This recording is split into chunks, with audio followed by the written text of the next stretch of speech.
After being reborn, my brother quickly switched fiancés with me. "You can have the beautiful CEO," he said. "I'll marry the wealthy Serafina."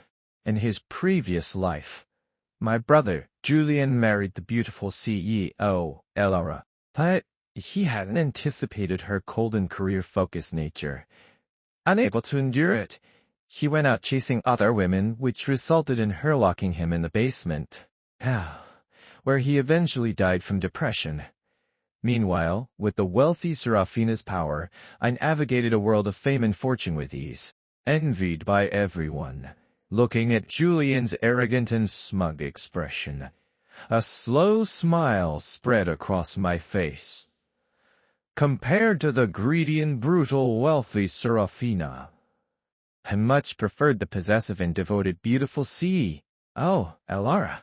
I found myself reborn on the very night my brother and I were switching fiancés, after having been poisoned to death by the wealthy Serafina in my previous life. A familiar, brightly lit room, my adoptive parents and Julian sitting in front of me.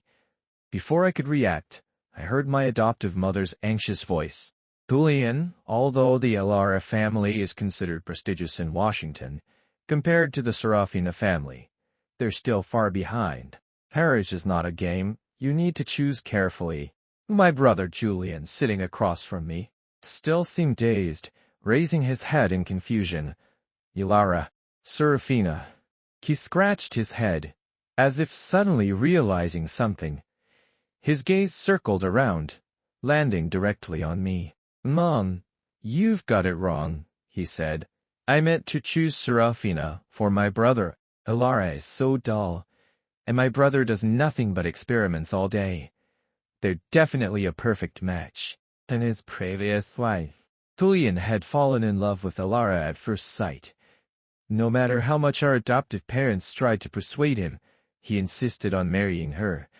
Our adoptive parents, who had always indulged him, couldn't resist and agreed. As a result, just 3 months after he and Elara got married, he couldn't stand her cold personality and her dedication to her career.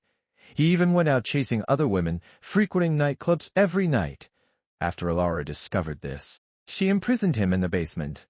Without alcohol or women to keep him company, he developed severe psychological issues. Meanwhile, I was being taken by Serafina to various high-end venues, appearing to have a flourishing life. I became a thorn in Julian's side. He stubbornly believed that I had stolen the wealth and prosperity that should have been his, but it was clearly his own choice. Now, looking at the arrogant and smug smile on his face, I suddenly understood. It turns out Julian had also been reborn. Hearing him say this, my adoptive mother turned to look at me. "Since Julian wants to marry Serafina, you'll marry into the Elara family." Her tone was completely non-negotiable. I knew that the Sterling family had adopted me, but never treated me as their real son. It was only because my father had sacrificed himself during a flood rescue and was reported in the local news. The Sterling family was at a crucial period before going public, and adopting me was just a show for others. From beginning to end, I was just a pawn raised by the Sterling family, a follower for Julian to amuse himself with. In the previous life, Julian hadn't gotten into college and could only go abroad to polish his credentials. My adoptive mother, concerned, had me accompany him overseas. At that time, I had already received an admission letter from the best university in the country, Georgetown. It was the first time I tried to fight for an opportunity for myself. "Mom, Julian is already an adult," I said. "He can be independent, and I have my own life to live." My adoptive mother flew into a rage and delivered a hard slap across my face. "I raised you all these years just so you could talk back to me. From the beginning, I was always the one being arranged." Afterwards, Julian even came to me gloating. "Brother, your life is determined by me. If I go east, you can't go west." He sat on a high pedestal, mercilessly stepping on others' backbones for his amusement. But now, living a new life, this was my chance. That night, Julian silently entered my room. The lock had been broken by him when we were very young and was never fixed. He said it was convenient for him to find me anytime. He stood at the desk with a smile on his face, but his eyes couldn't hide their malice and hatred. Brother, I'll leave the Washington socialite to you. I want to marry the Washington wealthy woman. I continued with my carving. Just a little more, and I couldn't be distracted. Seeing no reaction from me, he pushed me irritably. A sharp blade grazed my finger, and blood quickly started to flow. I grabbed a tissue and looked at him calmly. Then congratulations to my little brother for getting what he wants. He tilted his mouth in a malicious smile. Brother, if you're locked in the basement and forced to be celibate for life, don't blame me. I stood up, looking down at his stupid appearance. I smiled then. I wish you enjoyment in your fiancée's multiplayer games. He swept all the items on my desk to the floor with his hand, raising his chin at me in defiance. Watch your mouth. Don't spread rumors out of jealousy. I watched his retreating figure, slowly curved my lips, and started to laugh. The next day, at noon, the three families arranged to have lunch together to discuss the engagement. Julian had made himself look presentable. Shortly after we arrived, the Alara family also arrived. Alara politely greeted our adoptive parents with her graceful figure, fair and translucent skin, and eyes as bright as stars. She looked even better than celebrities on TV. She also had an otherworldly, elegant demeanor. No wonder Julian, who had been through countless women, fell in love with her at first sight. As soon as Julian saw Alara, his eyes lit up, his gaze sticking to her like glue. I interrupted him. Miss Alara, please sit here. I walked over and pulled out a chair for her. She smiled and softly said to me, "Thank you."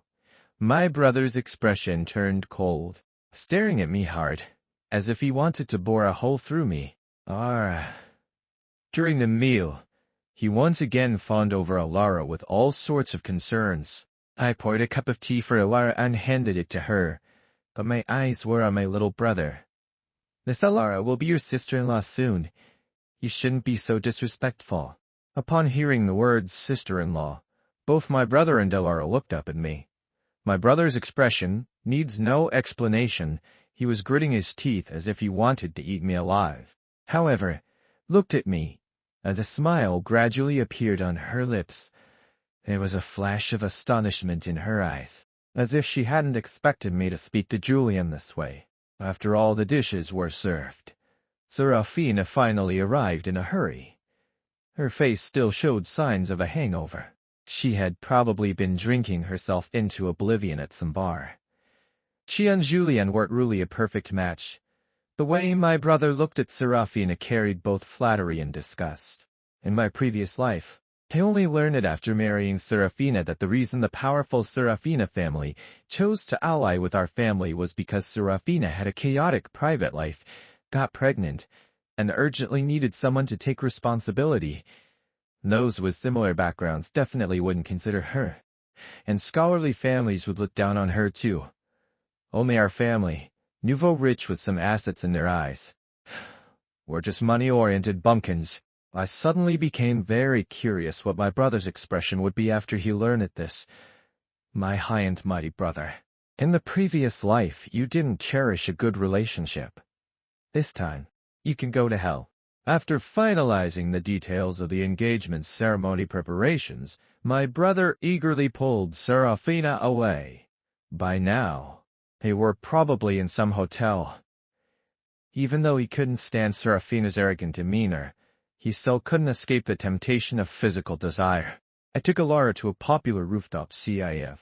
Miss Alara, I want to propose a deal to you. She raised an eyebrow, looking at me with interest. I thought Mr. Sterling brought me here to talk about feelings. I didn't expect that you'd talk about business.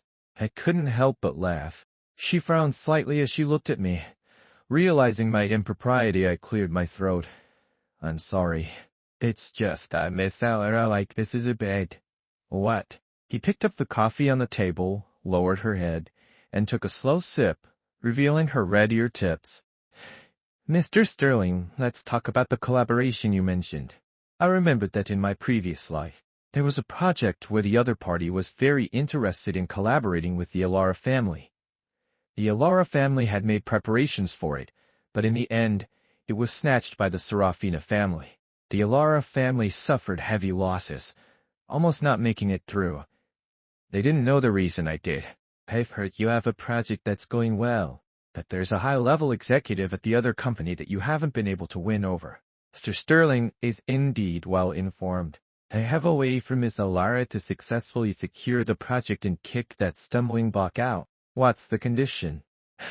My laboratory has a research project that needs $1 million.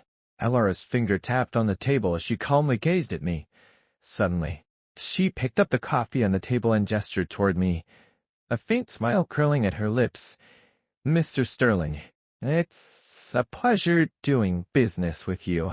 The car was parked a bit far, so Alara and I walked back side by side. The banyan trees along the way were sprouting new branches and shedding old leaves. A yellow leaf fluttered down and landed in her hair. She continued to look ahead, her long eyelashes fluttering like butterfly wings. The sun shone diagonally, spreading a brilliant warmth on her snow-white skin. As if bewitched, I reached out to remove the fallen leaf from her hair. She looked up, her crystal-clear eyes like autumn waters. My gaze lingered on her face, unwilling to leave. That so pleasant male voice interrupted the ripple silently flowing between us. Alara, I'll take you home. Both of us turned around. It was the mood killer, Julian, coming out of the hotel. Little brother, you're out so soon?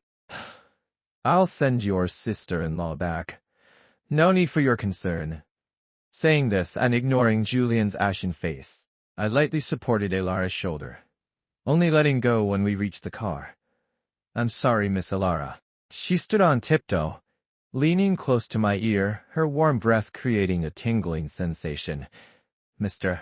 Sterling, we're about to get engaged. If you're this polite, how will you fulfill your marital duties in the future? My eyes widened in shock, my heart pounding against my ribcage, my thoughts in disarray. This woman was truly bewitching. I began to doubt if she was really the boring woman Julian described. As soon as I entered the house, a wine bottle was thrown at my face. The next moment, Julian's drunken, furious voice came from the staircase. Liam, do you think I've given you too much face? You dare to embarrass me in front of Alara? A liquid slid down my cheek. I raised my hand to wipe it. It was blood. You should call her sister-in-law. My words seemed to provoke him.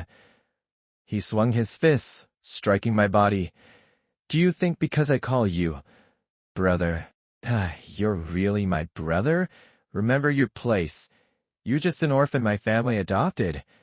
What I don't want is what becomes yours. I grabbed his wrist and slammed him to the ground. Young master, I won't indulge you this time. What can you do to me? Julian writhed on the ground like a dying fish.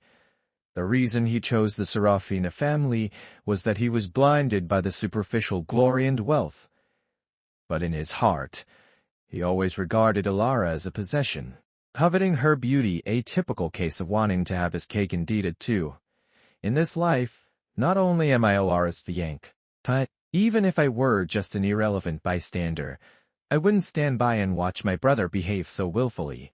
Liam, let go of me. I'm telling Mom.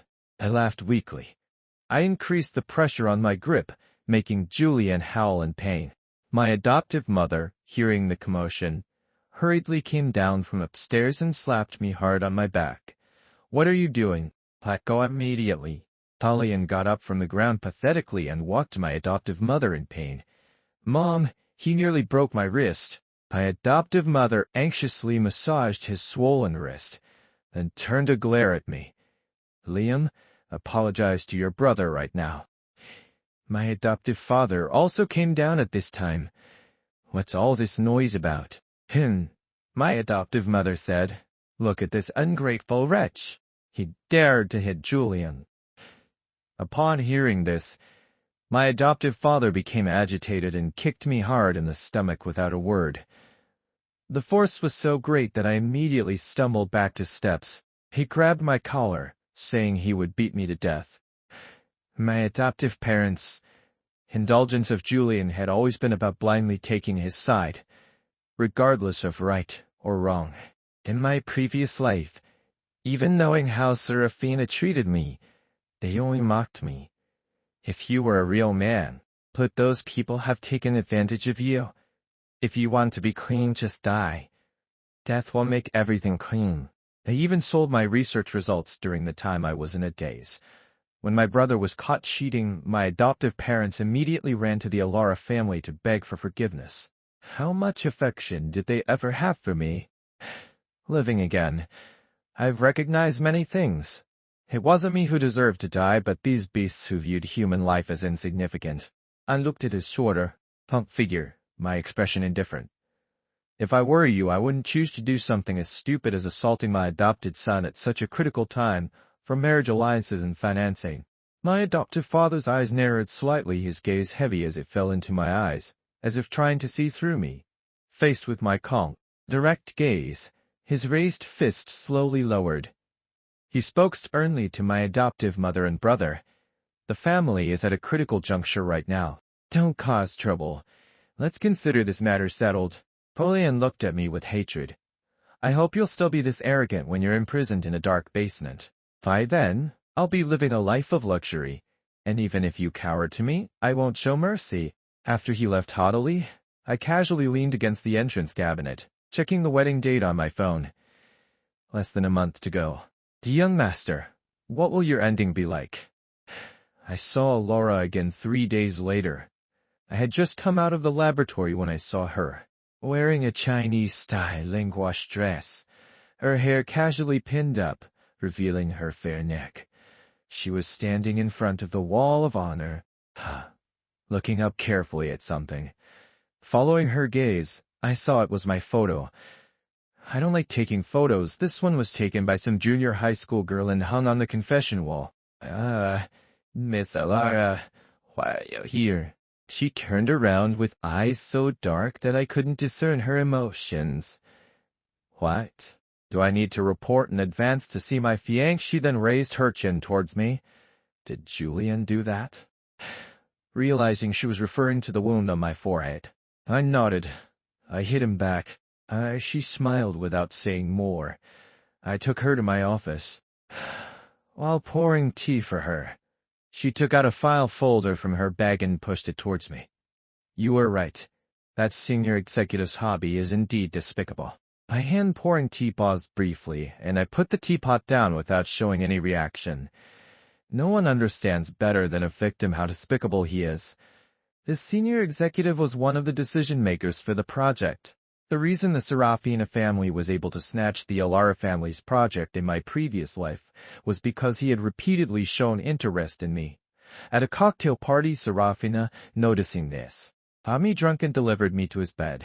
I still remember the feeling of his turbid breath falling on my skin. Disgusting. So disgusting. For these well-dressed beasts, finding young, good-looking boys to play with wasn't difficult. What was difficult was finding playthings who came from good families and had never been involved in such circles. This way, they could maintain their status while enjoying the pleasure of taming someone new, in my previous life, to consolidate her business empire. Serafina used drugs to control me, pushing me into the abyss again and again. I suffered terribly while she reveled in wealth and the so-called glamorous high-end banquets that seemed so alluring in my brother's eyes were nothing but keys to a gate of hell. Now that I've been reborn, it's time for the Serafina family to go bankrupt.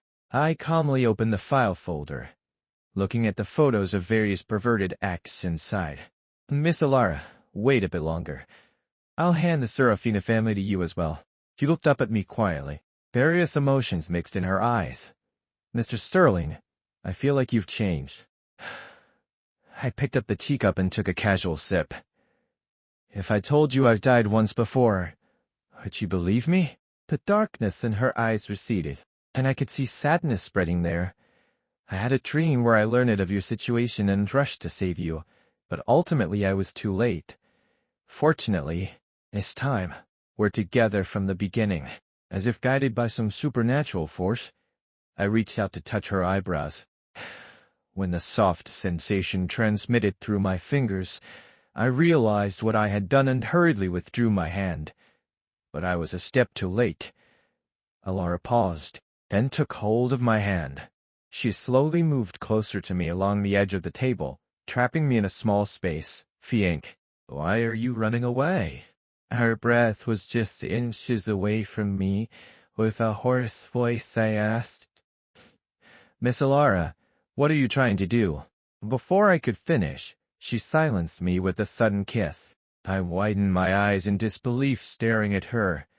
She somewhat awkwardly nibbled on my lips for a while before backing away slightly, clutching my collar as she breathed lightly. You're going to marry me eventually. So what's wrong with me exercising my rights as a wife a bit early? I looked at her. The emotions in my eyes no longer contain Abel. When women take the initiative, it's truly lethal. You're right. I raised my hand to touch her hair. Leaning in to kiss her, a faint scent of gardenia emanated from her body. It was the same scent as the gardenia bouquet I had given to a tearful little girl when I was young. My lips, tongue, and fingertips against her neck were all burning hot, and my voice carried undertones of desire. Want to go deeper, Fiancée? Her face flushed red, her fingers still gripping my collar tightly, her eyes misty with a young woman's tenderness. In an instant, it consumed all my rationality. As the month was nearing its end, Alara went to a neighboring city for business. I was busy with experiments, but still found time to message her. Whenever she encountered something interesting, she would stop to share it with me. We enjoyed a simple and sweet romance, like any young couple. Alara's birthday was approaching. That afternoon, I wanted to go to the mall to pick a gift for her. Suddenly, I spotted a familiar figure in the distance. It was Serafina. At a time when she should have been busy at the company, she was following a short that man into a garden restaurant nearby. My heart contracted sharply, and I took a few steps forward. Just as they entered, the man happened to turn around. As if struck by lightning, I froze in place. This man. Wasn't he Bruce? The executive who had colluded with Serafina in my previous life. I opened my phone's recording app and secretly followed them, hiding behind a fake mountain. I could hear their conversation clearly. Miss Serafina is willing to share her husband with everyone, so I'll definitely let Miss Serafina have this project. Serafina laughed coldly, her voice gloomy. A man is just a man. How could he compare to the importance of our friendship, Bruce? Besides, what I want isn't just this project but the Alara family's company as well. I had always thought that Serafina's dirty collaboration with him began at that cocktail party. It turns out they had been in cahoots long before, and that evening was just a trap to sacrifice me. No wonder in my previous life, Serafina insisted on taking me to that party despite knowing I disliked socializing. But there was one thing that had always puzzled me. Although the Alara family wasn't as big as the Serafina family, their strength was definitely not to be underestimated. Alara had shown business talent from a young age, even studying for an MBA at the most prestigious business school at the age of before returning home to take over the family company. With such capabilities, why had Alara repeatedly lost to Serafina? Why did a failed project collaboration result in such heavy losses? I had many questions I wanted to ask Alara, but I feared that premature confrontation might put her in danger. After much thought, I decided to approach Serafina to gather intelligence. In the early hours of the morning, I entered the bar. As expected, I found Serafina dancing enthusiastically in the crowd. Miss Serafina, long time no see. She leaned close to my ear as if flirting. Liam, so you frequent bars too? I came specifically to find you. She took me to a private room. Unlike the frenzied atmosphere of the dance floor, it was very quiet here. Despite being separated by just a wall, it felt like two different worlds. Serafina came over with a wine glass, asking if I wanted a drink. I nodded. Her eyes flashed with seduction as she took a sip of wine before handing the glass to me. The rim of the glass bore a bright lipstick mark. Look at the wine glass. I raised an eyebrow. I heard Miss Serafina is investing in a project recently. Could you bring me in? She became interested. I've always thought you were someone who didn't care about business. I lowered my head and smiled helplessly. You know, I've never had much status in the Sterling family. My adoptive parents are about to retire, and they'll definitely hand the family business to my brother. I need to consider my own future. Elara is your fiancée. If you're looking for opportunities, why not ask her? Men, you know, are proud. Her gaze examined me inch by inch, finally settling on my face. Suddenly, she smirked, a flash of greed passing through her eyes. Though she concealed it well, tomorrow night come to this address. She handed me a piece of paper with an address written on it. The car stopped at a secluded private restaurant. Going through winding corridors, the door of the innermost private room was open. When Bruce saw me enter, his eyes never left me. Mr. Sterling, I'm interested in collaborating with Ms. Serafina's company. My name is Bruce. He gave me a deep look. I heard from Ms. Serafina that you want to join us. Suppressing my intense disgust, I smiled and raised my wineglass to exchange pleasantries with him. If Mr. Bruce is willing to give me this opportunity, I'll definitely do my best to make things work beautifully. Seeing how you and Miss Serafina are, you two must have known each other for many years. Right? Bruce poured me another full glass of wine. Ms. Serafina and I have known each other for many years. Then, giving me a deep look, he continued, Ms. Serafina and I truly hit it off immediately. Among all my business partners, only Miss Serafina understands my preferences. It took great effort not to vomit in his face. Serafina, of course, didn't genuinely want to bring me into the business. She just wanted to use me to secure Bruce's loyalty. In her view, I didn't understand power dynamics, had no ability to retaliate, and happened to have a good appearance. Since I had approached her voluntarily, she might as well use the pretext of bringing me into business to lure me into the beds of those beasts. After several rounds of drinking, Serafina said she was going out to take a call. Bruce, seemingly casually, began. Liam, just follow Big Brother's lead from now on. Big Brother has many resources here. He then listed out his brothers, who had already risen to positions of power across various industries. I suddenly understood why Serafina was so eager to please him. Besides his own status, it was because of the group of high society men with special preferences behind him. No wonder she could always keep the Elara family down. My grip on the wine glass tightened as he moved closer and closer. I pretended I needed to use the bathroom, feeling a bit dizzy. I walked to the door of the private room and opened it. The cold breeze, carrying a faint scent of gardenia, wafted in. The light fell diagonally on the slender figure before me, casting a long shadow. I snapped to attention, suddenly clear-headed. Julian stood by a pillar, his voice filled with satisfaction. Alarasi, I told you he was problematic. The corridor's light emitted a warm yellow glow, falling on Alara's face. However, it took on a cold edge. She had seen everything. Julian continued to add fuel to the fire. Alara, I'll take you back now to talk to my parents about breaking off the engagement. Amidst my chaotic thoughts, I caught a thread. Seeing Serafina's confident demeanor around the corner, she was trying to force me into a desperate situation.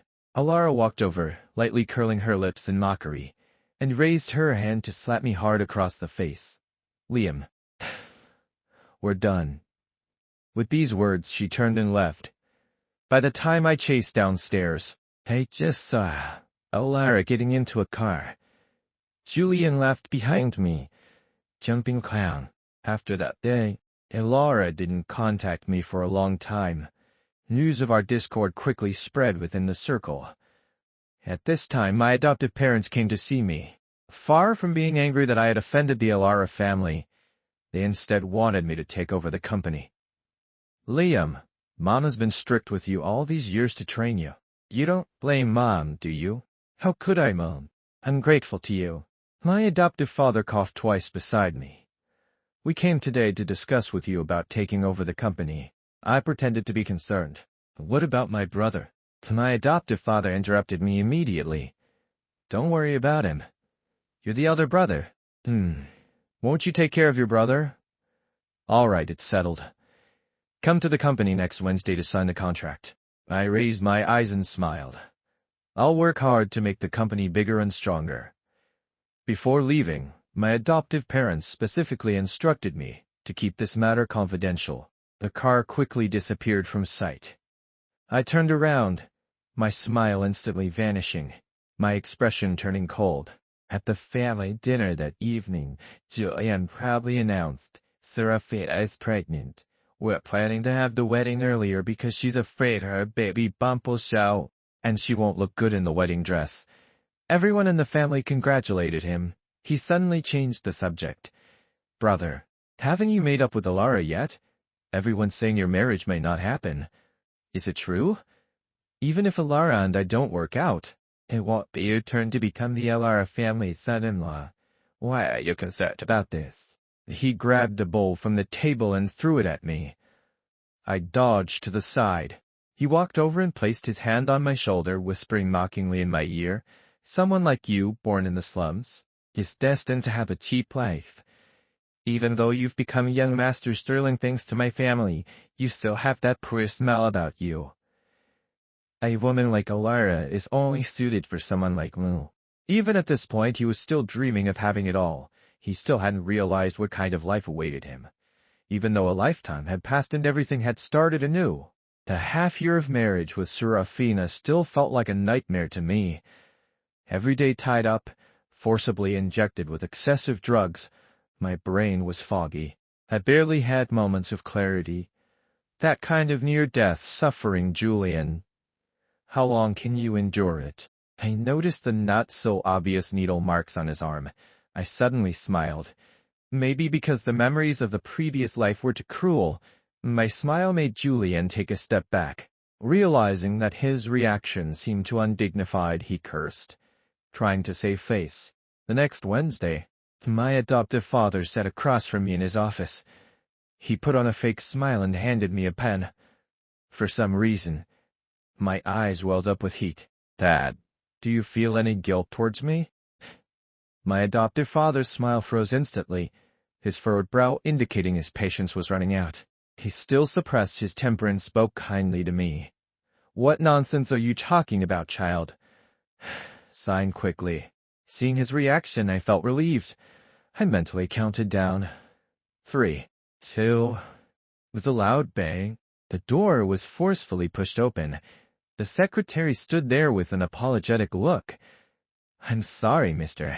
Sterling, but young Master Julian insisted on coming in, and I couldn't stop him. My adoptive father waved his hand, and the secretary closed the door and left. Julian angrily ran over and snatched the transfer agreement from the table. Dad, what do you mean? I'm your biological son, yet behind my back, you're transferring the family's property to an adopted nobody? My adoptive father anxiously said, Son, give me the agreement first. It's not what you think. After your brother signs, I'll explain everything to you when I get home. Julian held the agreement tightly against his chest, refusing to yield. Do you think I'm stupid? Once you've both signed, what will be left for me?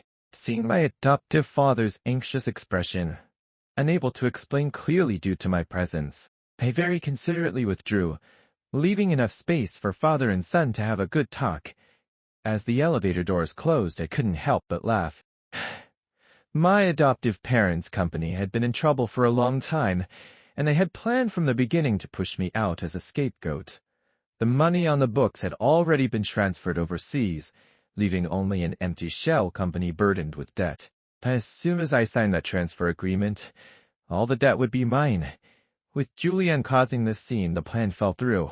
I was curious whether my adoptive parents would let their most add-on son, Julian, sign. In their eyes, how much was the bond of kinship worth? Walking out of the office building, the rain had stopped long ago, A white Mercedes was parked by a flower bed nearby.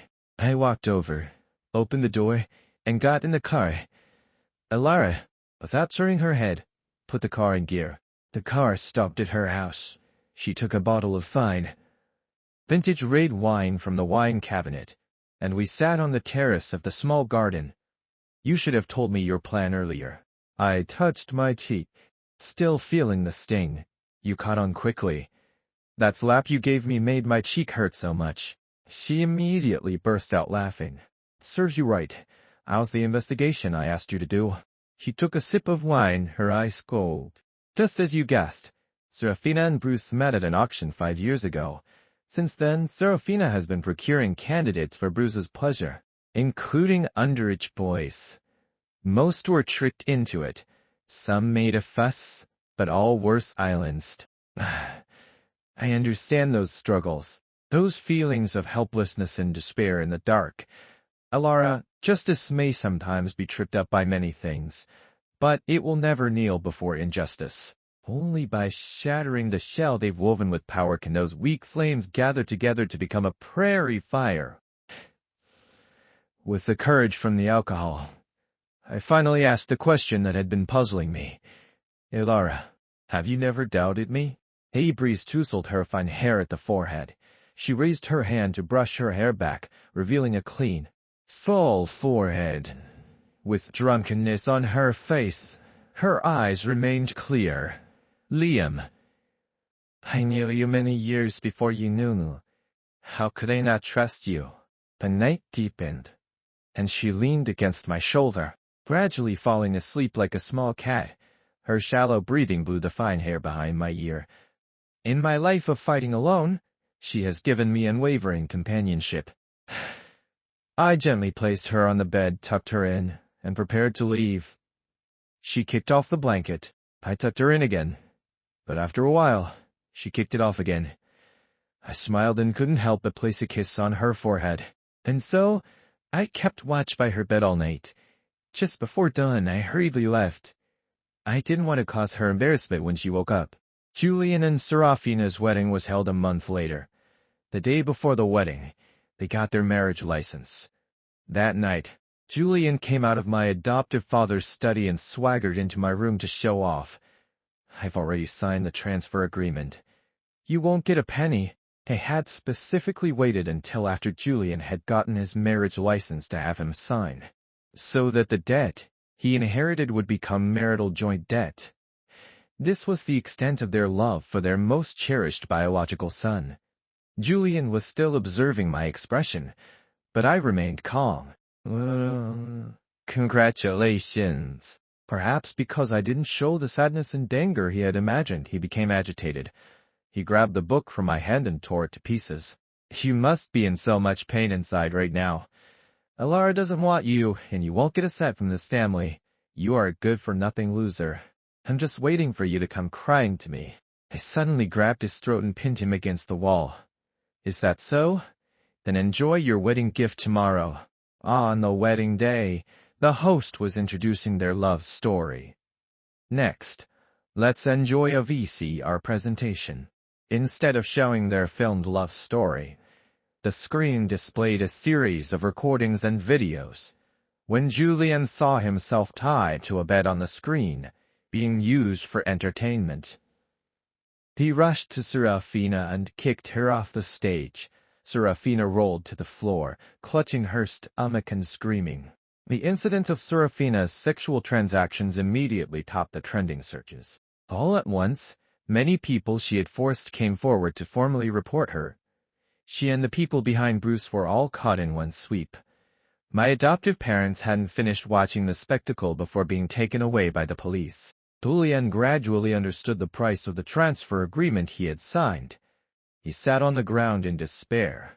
I smiled and asked him, on such a joyous day, "Why aren't you smiling? Is it because you naturally don't like to smile?" He trembled all over, trying to stand up to hit me, but his legs were too weak. Of course, they never thought they would be brought down by someone like me, whom they saw as a parasite that could only survive by attaching to a host. I was supposed to burn out my last bit of utility and then silently die.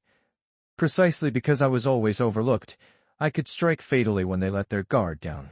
The Sterling family and the Serafina family work rushed overnight. The Ilara family emerged as the biggest winner. Ilara was so busy she couldn't catch a break, and my experimental project was also progressing well. I signed a major contract and was extremely busy. We didn't meet again until 3 months later. The car stopped at my high school. She pulled my hand into the school. The security guard at the gate stopped us. She calmly took off her mask. "Uncle Wang, it's me, little Ilara." The old man carefully examined Ilara's face, trying to remember. "It's you. You are grown up now. I remember you used to squat in the bushes, crying because the boy you liked went abroad." Ilara quickly changed the subject. Cool. My boyfriend is here too. I'm just taking him for a quick tour. We'll be out soon." The uncle cheerfully let us in. "Class were you in? 2 years below you, so you were a junior?" Ilara stopped, seriously staring at my face. "You really don't remember anything," she sighed and asked me. "Why did you go abroad back then?" Then she said, "That photo on your lab's wall of honor. I took it." Her words were disjointed, but I vaguely understood something. Next, she took me to a bookstore on the street behind the school, where I used to love reading and solving problems in high school. Her voice was soft and gentle. Once, a girl wanted to buy a book, but the last copy was bought by a boy. The boy, seeing the girl wanted it, gave it to her. Later, the girl often went to the bookstore and saw the boy always sitting quietly in the corner reading.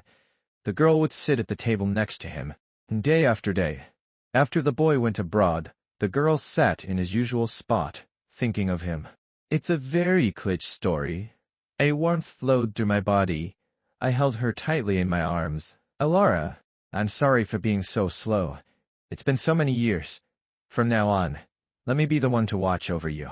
The bookstore had the scent of old ink, as if drifting from the distant past. Outside the window, the sun shone brightly, and cherry blossoms were in full bloom.